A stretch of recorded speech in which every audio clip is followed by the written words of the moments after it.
સુરેન્દ્રનગર જિલ્લાના ચોટીલા તાલુકાના ચિરોડા ઠાંગા ગામની પ્રાથમિક શાળામાં છેલ્લા 5 દિવસથી ઈયળોનો ભયાનક ઉપદ્રવ જોવા મળ્યો છે। આ ગંભીર સ્થિતિના કારણે શાળાના વર્ગખંડ, કમ્પ્યુટર રૂમ, શાળાનું ગ્રાઉન્ડ તેમજ બાળકો માટે મધ્યાહન ભોજન બનાવતા રસોડા સુધી ઈયળ પહોંચી ગઈ।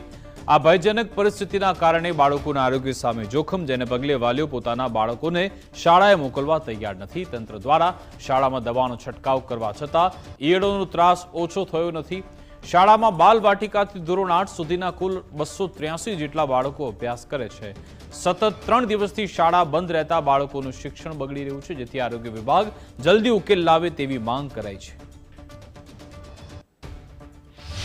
મારા આચાર્યની સૂચના પ્રમાણે મારા બાળકો 3-4 દિવસથી નિશાળમાં આવતા નથી, જેના કારણે ઈયળોનો ઉપદ્રવ બહુ શક્ય છે। જ્યાં પગ મેકે એવી જગ્યા નથી અને છોકરા સ્કૂલે આવી શકતા નથી।